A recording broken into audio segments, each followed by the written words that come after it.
Bharat America বাণিজ্য চুক্তি নিয়ে বড় দাবি করলেন ডোনাল্ড ট্রাম্প।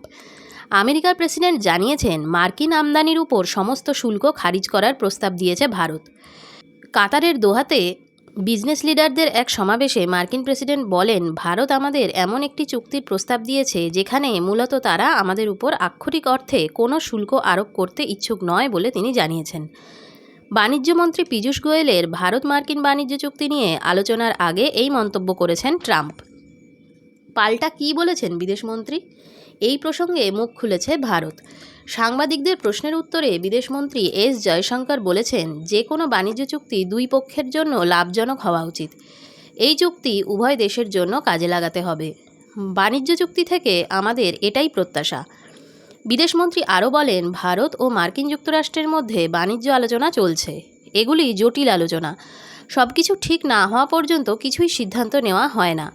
যতক্ষণ না এটি সম্পন্ন হয় ততক্ষণ পর্যন্ত এটি সম্পর্কে কোনো মন্তব্য করা উচিত নয়। সংবাদ সংস্থা ANI এর সঙ্গে কথোপকথনের সময় এই মন্তব্য করেন এস জয়শঙ্কর। পাকিস্তান নিয়ে কী বললেন বিদেশমন্ত্রী? ভারত পাকিস্তান যুদ্ধ প্রসঙ্গে বিদেশমন্ত্রী জানান যে ভারতের প্রত্যাঘাতে দিশেহারা হয়ে সংঘর্ষ বিরতি চেয়েছিল পাকিস্তানি।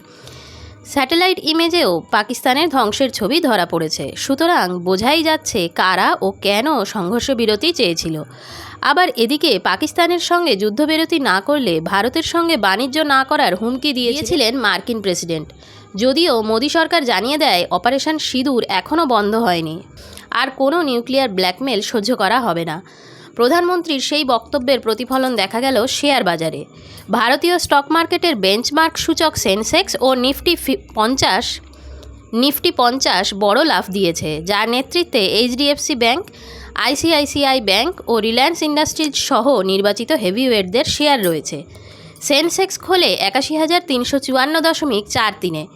আগের ক্লোজিংয়ের 81,330.56 পয়েন্টের তুলনায় 1,388 পয়েন্ট বা 1.7% বেড়ে 82,718-তে ইন্ট্রাডে হাইয়ে পৌঁছেছে।